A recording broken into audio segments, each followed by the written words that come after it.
All right. This is Jeff Carroll, the Sci-Fi Express Lane, and I'm trying to. I'm in my morning studio. With the sun hasn't rose yet, and I think it's gonna be dark from here on out because this is the time of the year. But anyway, I want to talk about intelligent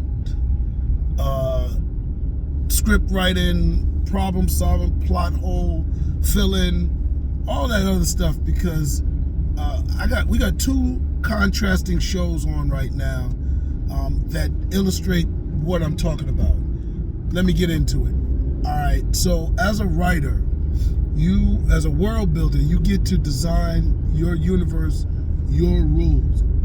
That's one thing.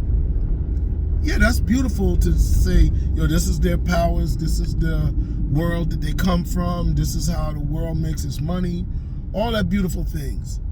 However, then there's also telling the story.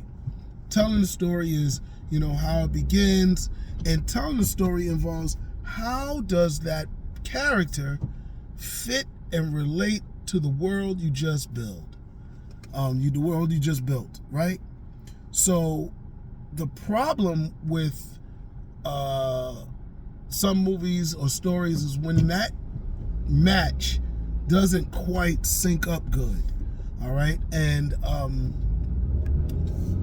a good example of that is the very entertaining Black Adam movie that just came out, right?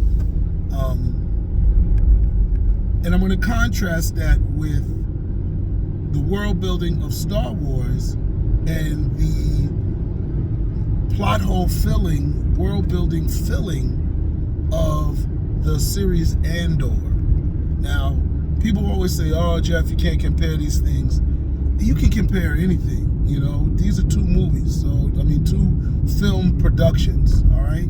So there's a lot of similarities, although, they're not both superhero, not both space opera. It is what it is. So let me go back to Black Adam. Black Adam was good and very entertaining. 1,000 credits to Dwayne Johnson, who is probably one of my favorite actors, although, everything isn't a slam, like Denzel, he got the Mighty Quinn, and that's it, right? In terms of movies that he done that I don't like that much.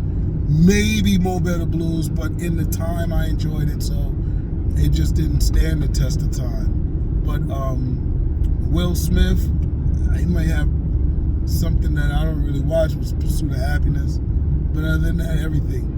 Dwayne "The Rock" Johnson is right up there with those guys. Eddie Murphy, I'm gonna keep him up there, and those are my top male actors. And Dwayne proves why I like him, because in Black Adam, there's not only plot holes, there's sinkholes.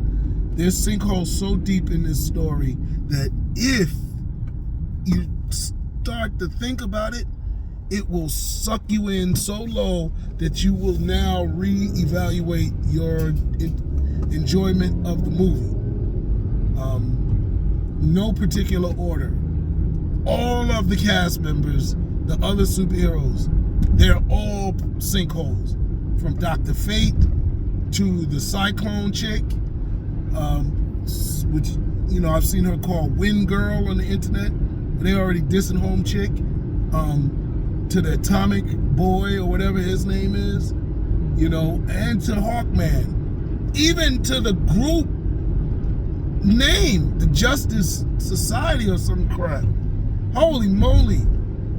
Everything around the Rock is a sinkhole in that movie. However, when you watch it, the Rock mesmerizes you enough to take your mind off of the Saturday matinee-ness of the rest of the cast.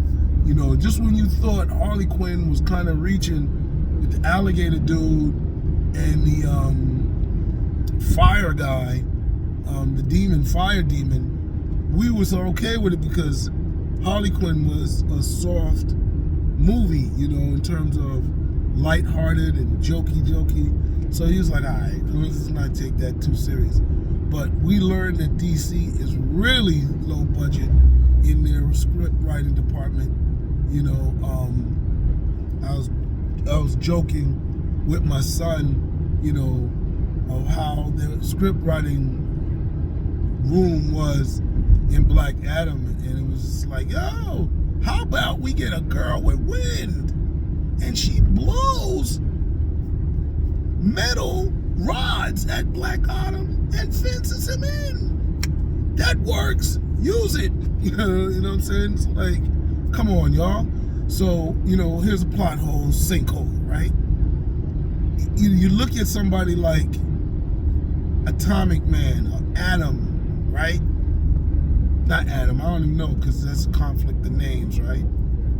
I think his name is Adam, but he gets his powers from his grandfather who gave him his suit.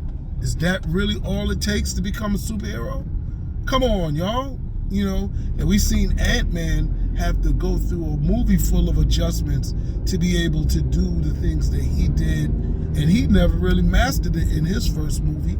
So he accidentally did things. Not to mention, he was actually a engineer of sorts himself, so he brought something to the table, and he tweaked it and fixed it and did things to it. This kid, we don't know who the hell he is. He's just it's like getting in a complicated car and joining in a NASCAR race. Are you kidding me? It was just too fast, and the more you think about it, you be like, God damn. It's not like the Thanos punching and beating the hell out of the Hulk, and then you realize, oh, okay, he had a power stone. All right, maybe that could work then. But this is different. Then you got Wind Girl, Cyclone, black and white in the comics. I think she just recently became black in the comics. And if you know anything about diversity in comics, you'll be familiar with Milkshake Gate, which is a fallout in all of the changes that DC did that were so quick they even caught liberals off guard. I'm a liberal, and I was like, you know what? Use Static Shock. Stop, you know, use some of the characters that you have that are diverse as opposed to making white characters black. And I think Cyclone didn't get on anybody's nerves when she became black in the comics because she ain't no major character. Nobody really cares about her. And she looked real medium in the movie. And nobody wants to see a spinoff of her. Is she supposed to be DC's Domino? Well, Domino was better. In Deadpool, Domino was better. Sorry, guys. She got the humor right. She got powers that was useful. It was all what it was. And then you have Dr. Fate. Everybody wanted to defend this guy. He was 20 years ahead of Doctor Strange. Well, damn it. He got Doctor Strange inspired, who filled in all the plot holes. I don't even think Dr. Fate has plot holes, but they didn't fill the plot holes in the movie. They just threw this dude in who's some veteran hero. We don't know if he lived through the Justice League experiences or the Suicide Squad experiences. We don't know where he's been in the DCU, right? Up until this movie. Was he on another planet? Was he in another dimension? We have no idea. He's just thrown in it, you know, yo, man, I got your call, man. All right, I'll be there. From Hawkman. And then they kill him off. Pierce Brosnan. Well, you know, I don't even like him that well, but he did really good in this character, and it seemed like it was a perfect character for him. Outside of Hawkman and Black Adam, I'm going to say Dr. Fate was the best casting in the movie. Rock won his, but Dr. Fate was magnificently perfect. So anyway, this guy's, I don't know how, I mean, it didn't even seem like he had to kill himself.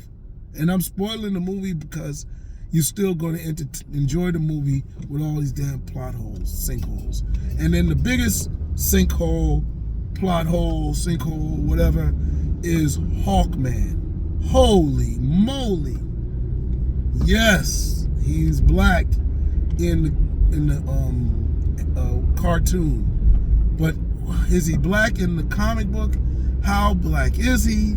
Is he black like Green Lantern became black, which they select a different one. Seems like he's just from a multicultural planet because Hawk Girl is still white.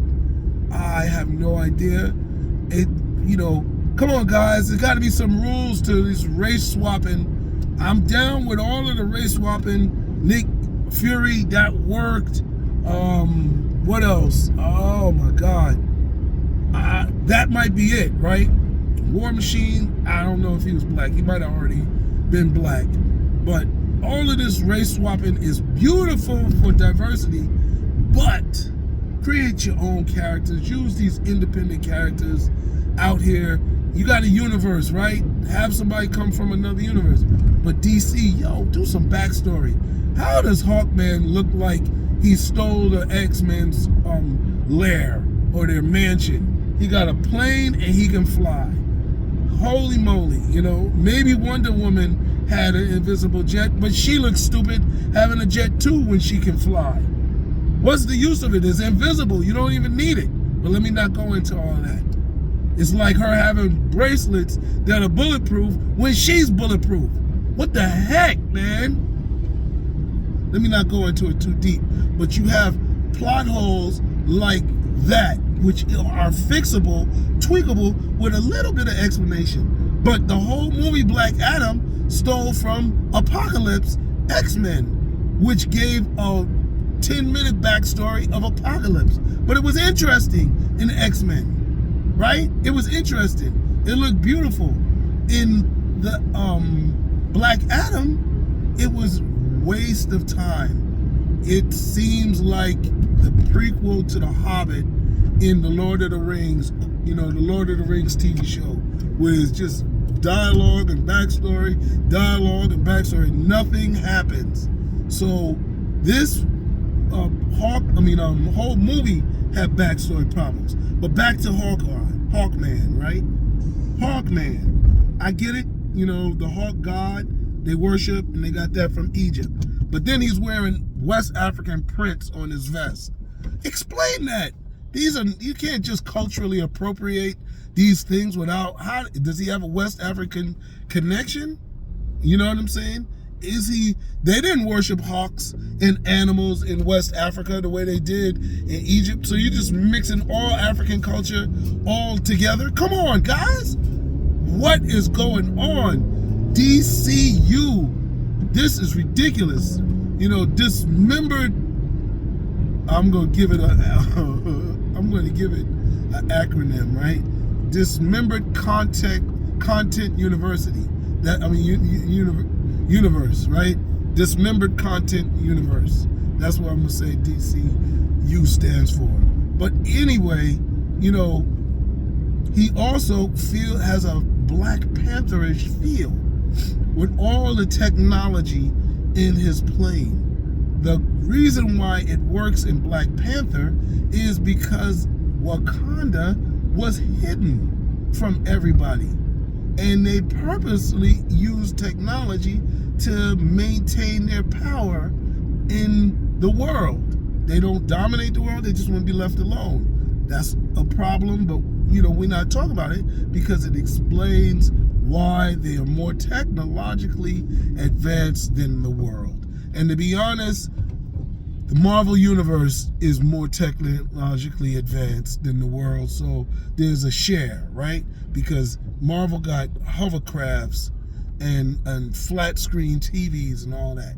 So when you see Black Panther with them, ain't that big of a deal because, they got UFO ships. Anyway, Hawkman, what is going on? So we accept all of those plot holes because they become sinkholes. Anyway, I wanted to talk about Andor, but I will just say this quick little bit about Andor. Andor works in ways that the Star Wars universe doesn't work because they actually respect the Empire and the fans and the reader by being able to give you a threatening empire that's not tripping over itself, oh my God, bring the shields up, oh my God. They actually are smart, and that's what you want from an empire. They were smart In the Rogue One, which is by the same director, they're smart in Andor. And the stupid Jar Jar Binks, stupid robots empire of the Clone Wars and of the previous Star Wars movies is now fixed. Andor fixed it. However, I do believe that that is a director's preference, because they're going to go right back to stupid when they make The Mandalorian and the other ones, because they think over-the-top stupid robots and R2-D2 and the like, BB, whatever his name is, works. And we think we need some comedy relief. So they're going to go right back to it. But treasure Andor and treasure Rogue One, because they got it right. Anyway, that's really my comparison. Andor got it right, and seems to have not gotten it right at all. Black Adam. All right, this is Jeff Carroll, Sci-Fi Express Lane. Let me just say this. Like, subscribe, share, and comment, guys. I'm down with you. This is beautiful. Thank you for all the love. Thank you for the comments. Thank you for the going back and forth. Peace.